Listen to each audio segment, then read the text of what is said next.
Yes, students, utmost important question from NCERT. It's an example. Two students, Anil and Ashima, appeared in an examination.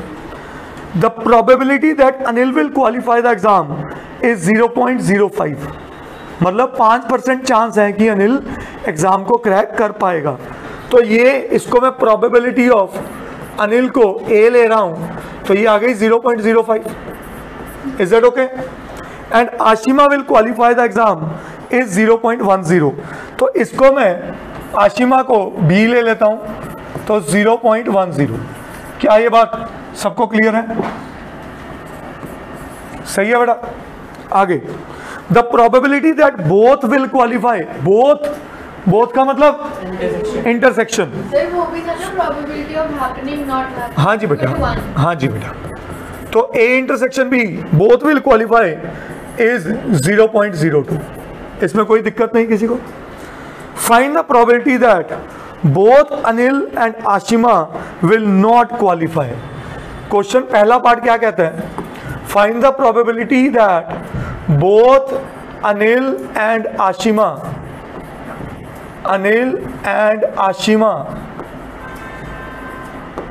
Will not qualify. एक ध्यान से समझना, ये मेरे को दिया हुआ है अनिल भी नहीं क्वालिफाई कर पाया, बोथ का मतलब इंटरसेक्शन, और आशिमा भी क्वालिफाई नहीं कर पाई. बेटे और का मतलब यूनियन, और मतलब या ये या वो. बोथ का मतलब होता है इंटरसेक्शन. नॉट क्वालिफाई लग गया ए बार और बी बार. क्या यहां तक समझ आया? आप सबको डी मॉर्गन्स लॉ याद है?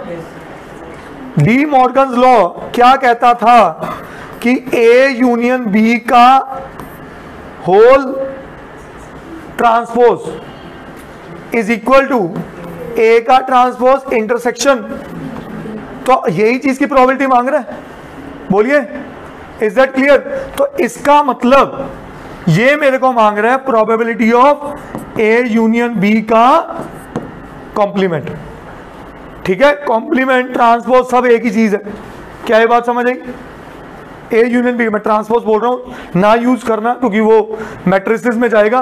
कॉम्प्लीमेंट ही यूज करना. ए यूनियन बी का कॉम्प्लीमेंट. क्या ये बात समझ आई? अब ए यूनियन बी का कॉम्प्लीमेंट मतलब, इसका मतलब है 1 माइनस प्रोबेबिलिटी ऑफ. क्या ये बात सब समझे? अब 1 माइनस, अच्छा, probability of A union B का फॉर्मूला क्या होगा? ये तीनों इंफॉर्मेशन क्या बताती हैं? ये म्यूचुअली एक्सक्लूसिव है या इंक्लूसिव है? Very good. तो इसका मतलब ये बना probability of A plus probability of B minus probability of. क्या ये बात समझ आई सबको? अगर ये बात सबको समझ आई तो ये बना 1 minus what is probability of A 0 point plus 0 point minus 0.02. 5, 10, 15 और 13. 1 माइनस 0.13. So answer is. क्या ये स्टेप समझ आया सबको? मैं फिर रिपीट कर रहा हूं, क्या बोल रहा था? Both Anil and Ashima will not qualify. कि दोनों ही क्वालिफाई नहीं किए. दोनों ही क्वालिफाई नहीं किए. तो नहीं किए का मतलब ए बार एंड बी बार. बोथ का मतलब इंटरसेक्शन.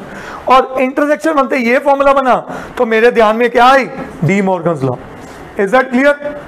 क्या ये बात समझ आई? यस. Second part. हाँ जी बेटा. अगर इंटरसेक्शन है मतलब कॉमन. हाँ तो बोथ आशिमा विल. बेटे इनका कॉमन कैसे निकालेंगे? वो तो क्वालिफाई वाला पार्ट है, तभी तो डी मॉर्गन्स लगा. समझिए बेटे, देख मैं छोटी सी बात समझाऊंगा. यहां से P ऑफ ए बार क्या आता? P ऑफ ए बार आता 0.95. यस और नो? और P ऑफ बी बार क्या आता? 0.90. 90% बच्चे इस क्वेश्चन में गलती क्या करते हैं? वो इन दोनों को मल्टीप्लाई कर देते हैं. Both will not qualify. क्या ये बात समझे कि नहीं? Is this clear? But it is not acceptable. क्योंकि अभी तक हमने मल्टीप्लिकेशन थ्योरम पे चर्चा नहीं की. उसके अंदर रीजंस होते हैं फिर आगे इंडिपेंडेंट इवेंट और डिपेंडेंट इवेंट्स के. अभी तक हमने उस पर चर्चा नहीं की. जब हमने वो लिखा कि बीच में कॉमन क्या है? कॉमन की तो बात ही नहीं बोला, दोनों ही बेटे मेरी बात सीखो ना, समझो। बहुत क्वालिफाई नहीं किए, बहुत इसमें कॉमन कोई कार्ड्स की तरह नहीं है कि जो किंग वाले पत्ते हैं वो रेड भी होंगे। यू कैन विजुअलाइज, प्रोबेबिलिटीज दी गई हैं। ये भी हो सकता था कि मैं और ये पेपर दे रहे हैं, मैं क्वालिफाई नहीं हुआ और ये चीटिंग करके मेरे से कर रही है, तो ये भी क्वालिफाई नहीं हुई। समझो इस बात को आपको दिख नहीं रहा बट डिपेंडेंसी थी इवेंट में। Is that clear? तो इसीलिए उस वे को किसमें कन्वर्ट किया? A is not qualify, B not qualify, both का मतलब इंटरसेक्शन। ये दिखते ही मेरे दिमाग में डी मॉर्गन्स लॉ आया। डी मॉर्गन लॉ क्या कहता है? ए यूनियन बी का complement is A complement intersection B complement. Is that clear? तो ये रिजल्ट मैंने यूज किया इसके अंदर, ये रिजल्ट यूज करके इसको लिख दिया ये, और ए यूनियन बी का कॉम्प्लीमेंट क्या होगा? बोलो 1 minus probability of A union B. A union B, हाँ यस वही लगाया। तो 1 minus probability of A union B क्या बना? ए यूनियन बी होता है probability of A plus probability of B minus probability of A intersection B. Is that clear? आओ second part में, बी पार्ट क्या कह रहा है, ध्यान से समझो। Find the probability that at least, ध्यान से समझना इसको भी, at least one of them will not qualify।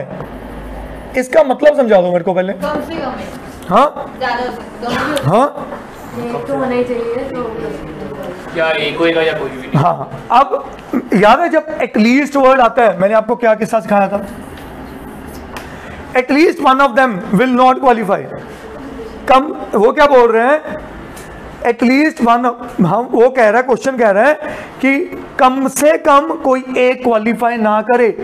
मैं इसको ऐसे बोलूं, सुना सुना, कम से कम अनिल क्वालिफाई ना करे, कम से कम आशिमा क्वालिफाई ना करे, या दोनों क्वालिफाई।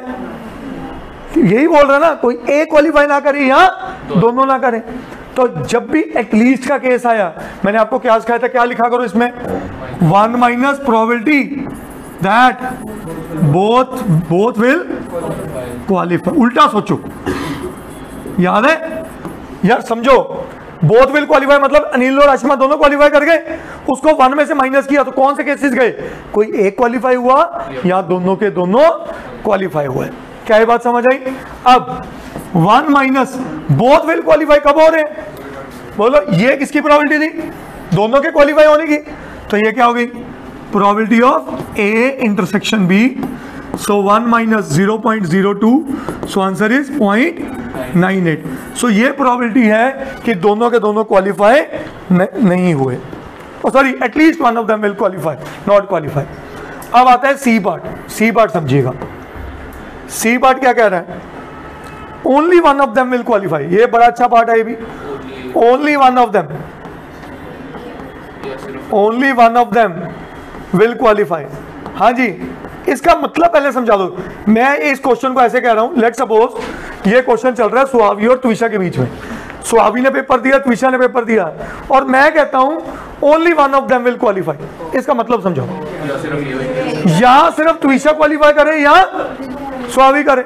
अब इसका मतलब सुनना, इसको यह भी कहा जा सकता है कि अगर त्विषा ने क्वालिफाई कर लिया तो सुहावी क्वालिफाई नहीं कर पाएगी, और अगर त्विषा ने क्वालिफाई नहीं किया और सुहावी ने कर लिया।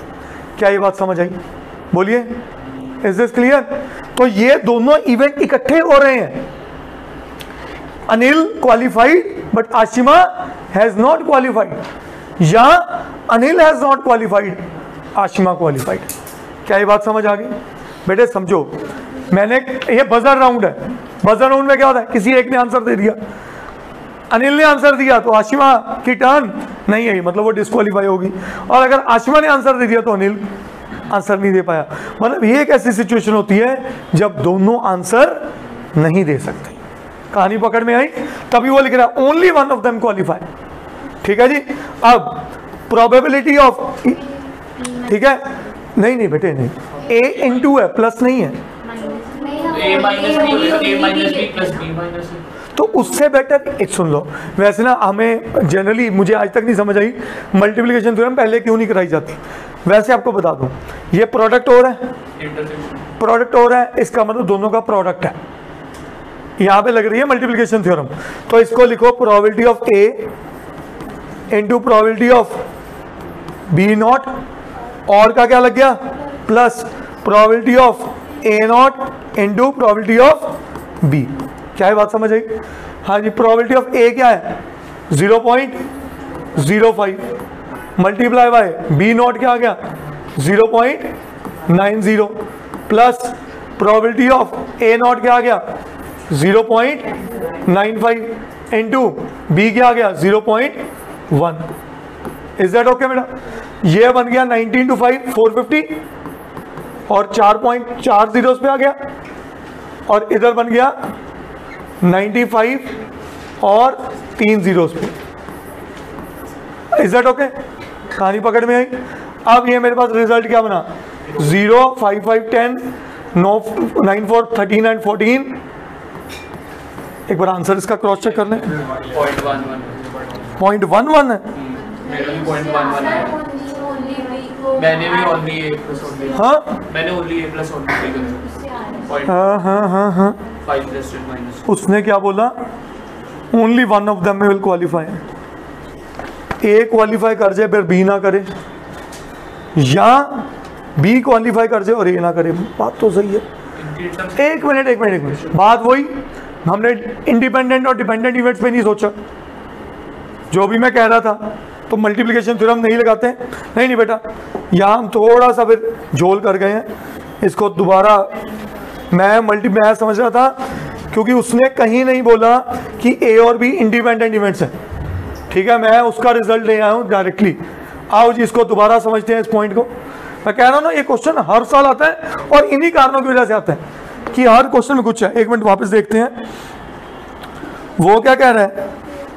वो कह रहा है ए क्वालिफाई किया, हाँ ए क्वालिफाई किया और बी क्वालिफाई, यार एक तो ए क्वालिफाई किया और बी क्वालिफाई नहीं किया, यही कह रहा है। इसका मतलब ए और बी दोनों इवेंट एक ही टाइम पे हो रहे हैं, ए और बी दोनों इवेंट एक ही टाइम पे हो रहे हैं, तो इनके बीच में डॉट लग गया या इंटरसेक्शन लगी। हमने यही किया था अभी थोड़ी देर पहले। और का लग गया प्लस प्रोबेबिलिटी ऑफ ए ने नहीं किया क्वालिफाई और बी कर गया। क्या ये बात समझ आई? बोलो जी, क्या ये बात समझ आई सबको? बच्चे फोकस। ए ने पेपर क्लियर किया, बी ने नहीं किया, यही मैंने पहले भी लिखा था, पर मैंने लगा दी इमीडिएटली कौन सी थ्योरम? Multiplication theorem. और मल्टीप्लिकेशन थ्योरम क्या कहती है कि उसकी डिपेंडेंसी आती है इंडिपेंडेंट इवेंट्स और डिपेंडेंट इवेंट्स। इस क्वेश्चन में कहीं नहीं कहा गया। अगर कहा जाता ना इवेंट्स आर इंडिपेंडेंट, तो जो मैंने किया वो बिल्कुल सही आंसर था। पर मुझे जब नहीं पता होता कि इवेंट्स इंडिपेंडेंट है या डिपेंडेंट है, तो मैं डायरेक्टली वो रिजल्ट नहीं लगा सकता हूं। तो अब इस केस में अगर आपको कुछ याद कराऊं वापस पुराना, आपको याद होगा ये इवेंट ए और ये इवेंट बी सेट थ्योरी में किया है। इसको हम क्या बोलते थे? ओनली ए, पर लिखते कैसे थे? A minus B. और क्या लिखते थे? A intersection B complement. I hope you remember. और इसको ये भी लिख दिया जाता था A union B minus B. I hope you remember. A union B minus B. तो probability of A intersection B complement को क्या लिख सकते हो? Probability of A union B minus probability of, क्या ये बात समझ आई कि नहीं आई? ऐसे ही probability of A intersection B complement को क्या लिख सकते हो? Probability of A union B minus probability of, क्या ये बात समझ आई सबको? अगर ये बात समझ आई तो यहाँ पे ए यूनियन बी दो बार ही आ गया। ए यूनियन बी हम निकाल चुके हैं? नहीं निकाला था ए यूनियन बी, चेक करो 0.13 निकाला था कि नहीं निकाला था? तो ये क्या आया 2 times 0.13 minus what is probability of A? It is 0.05 and what is probability of B, तो ये बना 0.26 सॉरी 0.26 माइनस 0.15, तो आंसर इज पॉइंट। तो बेटा मेरे से वही गलती हुई इस क्वेश्चन में कि मैं मल्टीप्लिकेशन थ्योरम तो लगा रहा था, पर मैंने एक बार नहीं सोचा कि इवेंट्स इंडिपेंडेंट है कि डिपेंडेंट है। वो मैं कल बताऊंगा, वो कल का पार्ट है मेरा मल्टीप्लिकेशन थ्योरम। आज एडिशन थ्योरम के क्वेश्चंस खींचने। अंडरस्टूड? जल्दी नोट करिए।